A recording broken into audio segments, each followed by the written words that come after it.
Newcastle's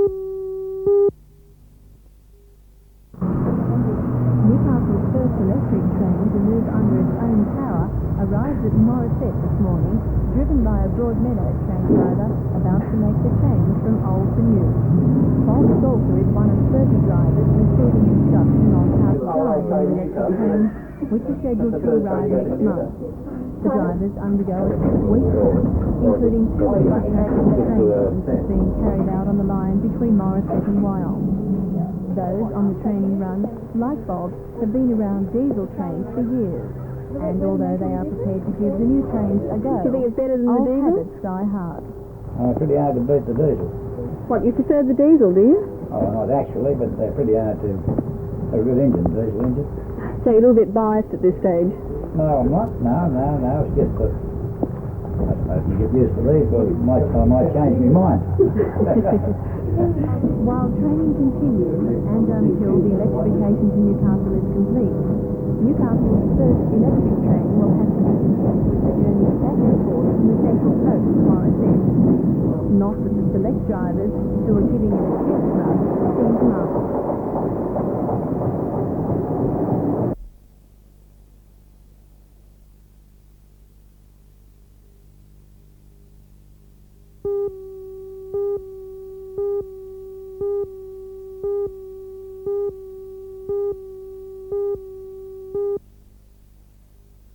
Members of the local wool handling industry outlined their grievances at a news conference this afternoon.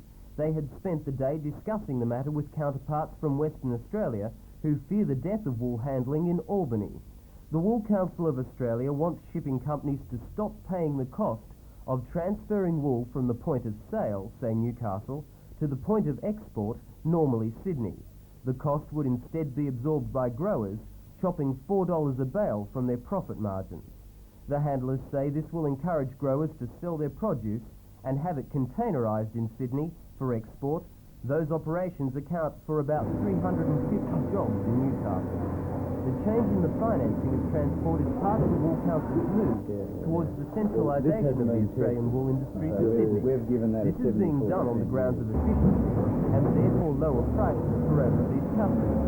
Mr. Bill Freeman, the chairman of the Newcastle Wool Trade Committee, says such centralisation has proved more expensive because Sydney's facilities are overloaded. Mr. Freeman, why shouldn't wool sales and handling be centralised in Sydney? Well, I think there are a number of reasons why wool sales and handling shouldn't be centralised. Among the foremost are the need to preserve the identity of Newcastle, where job opportunities are available to the people of this city, and the wool selling brokers can provide a service to sell wool efficiently on behalf of the growers from the north and the northwest region of the state. The wool handlers say they will seek the help of the federal member for Newcastle, Mr. Alan Morris, before the Wool Council votes to make the change on May the 21st.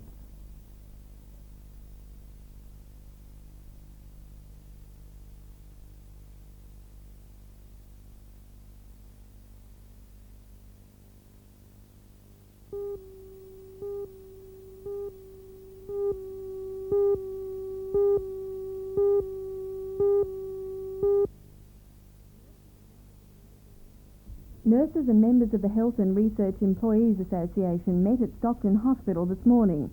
The meeting was called to discuss the latest developments in moves by the unions to introduce 8-hour shifts at Stockton. At the moment, staff work 10-hour shifts. Spokesman for the nurses, Diana Inwood, says the union had expected a reply from the government by now.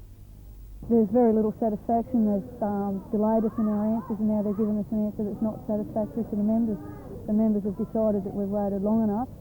The bans will affect the Department of Health, not the nurses, and hopefully this will show them that we are going to fight for what we want. The bans imposed by nursing staff include a ban on the transfer or admission of any patients. Staff at the hospital will meet again on May the 18th, when the government's decision on working hours is expected to be known.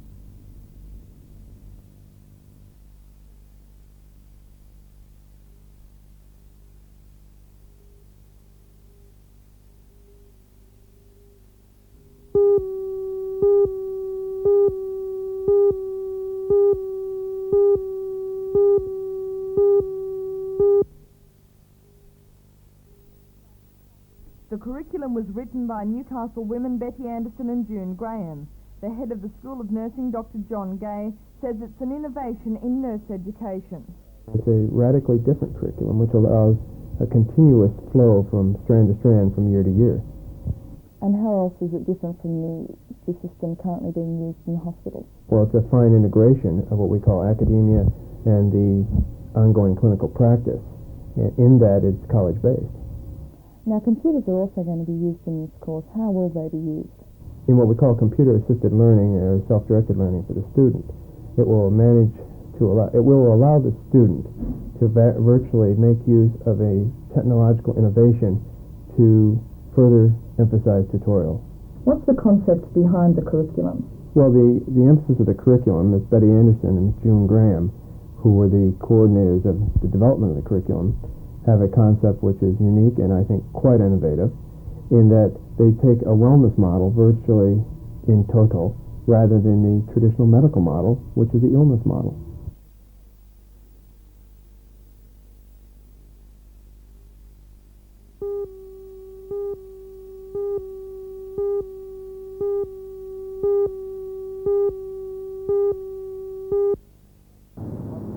It's a sport that ranges in difficulty. Stage 4 is what's known as easy, no competence required in the event. The markers were visible from one checkpoint to the next. Today was organised by the Newcastle Orienteering Club to let people know what the sport is about and to remind them that it's suited to all the family. The idea is to obtain a map and run, jog, walk or meander from one checkpoint to the next and punch the appropriate portion of the card as proof that you've gone the distance. In a competition it's the fastest person back to the starting point. Today most people are more than happy just to finish the 1.6 kilometre course.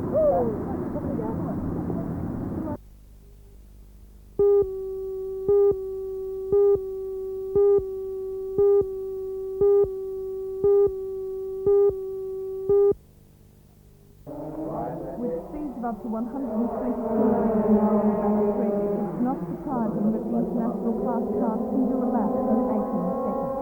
These drivers are competing for the state championship, and every race they win in the 6-round series brings them a little closer to taking out the prize. The prize for the amount of money is not involved. In the championship to be held in Canberra later this year, the winner will receive a trophy and presumably a few pats on the back for his win. But there'll be no financial reward for the hundreds and thousands of dollars that he's poured into the sport. International class competitors may pay up to $3,500 for their cars. With every 2 meetings, they'll probably need a new set of cars. Quite expensive when you're competing most weekends. The drivers say speed is the big attraction, and seeing that black and white checkered flag come down announcing you the winner.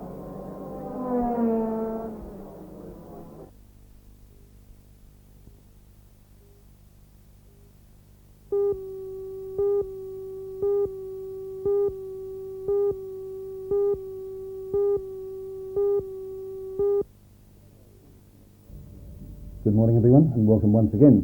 Well, as I said, interest rates are beginning to move up, but I'm pleased to say not too dramatically. And again I'd like to refer to what we call bank bills. Now bank bills to many people would suggest large sums of money, and in part that's true. Most stockbrokers and most banks would be looking at least $25,000 and probably $50,000. And when we talk about bank bills, we're talking about guaranteed investments for periods ranging from 30 days, 60 days, 90 days, up to 180 days, and somewhere in between. But I'm also pleased to say, and I don't want to be overwhelmed with the rush, that you can invest in bank bills through a particular stockbroker, and I'm not here to promote just one stockbroker, with as little as $2,000. Now this is, I think, a very good thing to see from the point of view of small investors, and at the time that I'm doing this program, let me remind you that the yields on 90-day bank bills are around 14%. Now that's 14% for that 90-day period.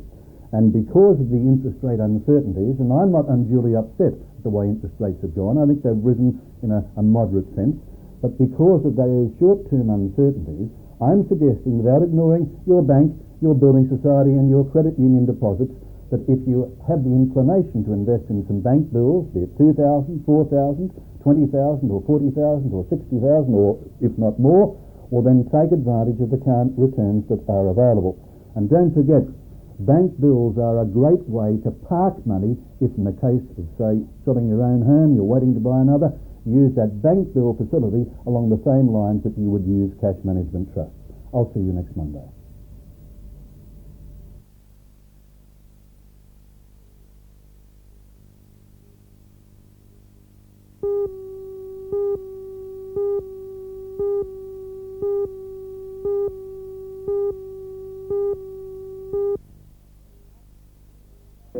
The conference was organised by the Geography Department at the university, mainly to attract an American expert on sedimentation to Australia. Mr. Roger McHenry has pioneered the use of a radioisotope called cesium-137 as a dating and tracing tool in the study of sedimentation.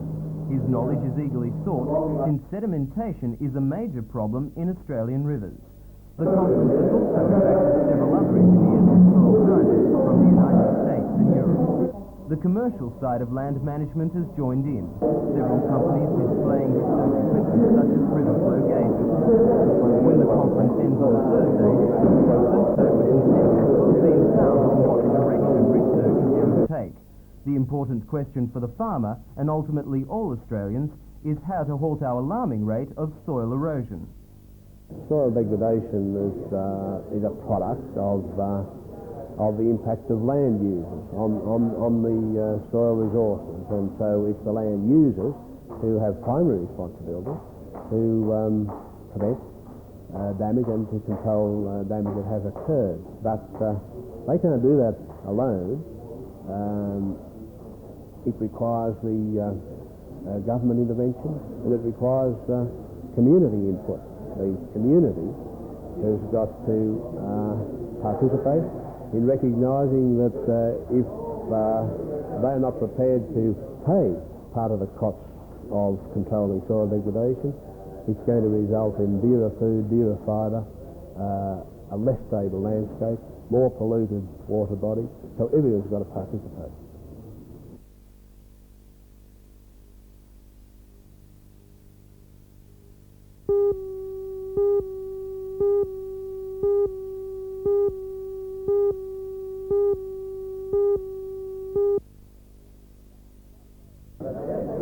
Valley is served by 165 milk vendors who, aside from delivering to the door, are the middlemen between manufacturers and retailers.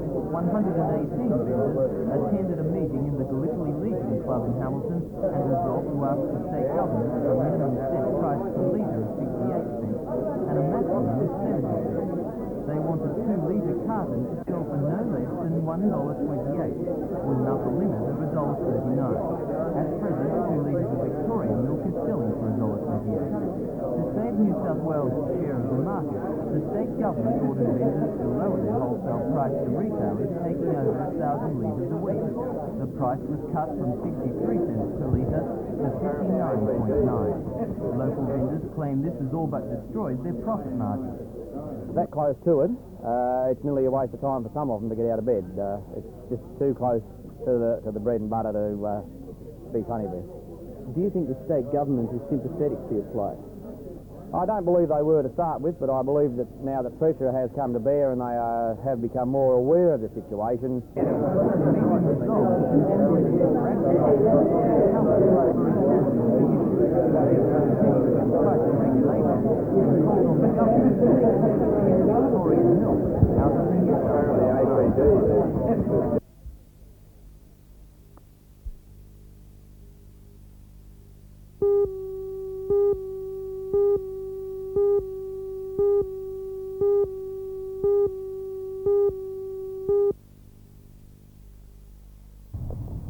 The fire in the weatherboard house in Hopkins Street, Spears Point, started at about 7 o'clock this morning. 2 fire brigades, police and ambulancemen were on the scene within minutes. Firemen fought the blaze for more than half an hour and were able to contain it to 3 rooms at the back of the house. The rest of the house suffered smoke, heat and water damage. Police believe the fire started when a television set in the rumpus room exploded. The Bullaroo Catholic Church this afternoon launched an appeal for the family.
Alderman Geddes indicated he preferred the dark icework site after council agreed to a request in a motion to approve of the site as one of the options this is the for a favoured federal site. office block. No, it doesn't. Alderman Geddes It did means stress, that we're however, asking the that his Commonwealth Government to preference was consider not it the in preference of all the the other entire spots that are council. available in The member for Newcastle, Mr Alan Morris, said Alderman Geddes' public intrusion of personal preference was unwanted and harmful.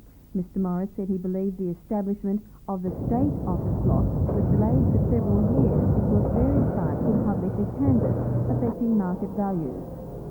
Mr Morris also revealed that more information was being sought this week from those behind the various sites put forward for federal office block so that a final selection could be made.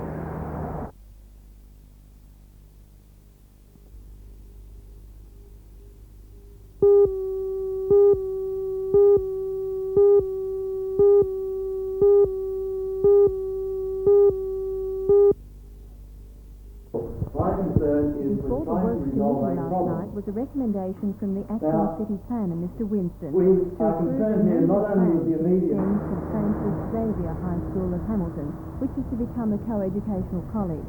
Residents and community groups put forward their objections, saying that the modified plan still represented an intrusion on the surrounding Hamilton residential area. A spokesman for the Newcastle Civic Association, representing 6 local resident groups, criticised the Catholic Church for not indicating its expansion plans when the Hamilton Local Environmental Plan was carried out. The Catholic Church insisted that its development did not represent any intrusion on Hamilton residents. We do not believe that development will degrade the residential amenities of the area. We don't believe there'll be generation of noise. We don't believe there will be a reduction of residential privacy, nor will there be overshadowing. A number of aldermen indicated that they wanted more time to evaluate the proposal and agreed the entire council, not just the Works Committee, should be involved. A joint committee meeting is to be convened.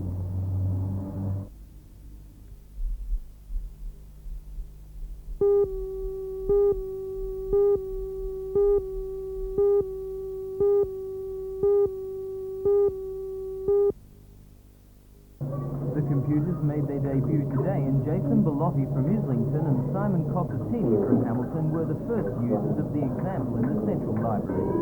For the rest of this week, the computers will be used exclusively for playing games. From next Monday, game time will be reduced to a few hours after school, and the terminals will be available to anyone wishing to learn typing, programming, or word processing. Soon the 14 libraries throughout the city and the Dungog, Gloucester, Port Stephens and Singleton Shires will link up their terminals via telephone lines and exchange information. Newcastle Region Library expects to have to ration game time based on the experience of Gloucester City Library. The popularity of the computer there encouraged them to spend the necessary $42,000. Simon and Jason are glad the money was spent. It's exciting playing new games and that. Find out lots of new games that you can play. It doesn't cost us much.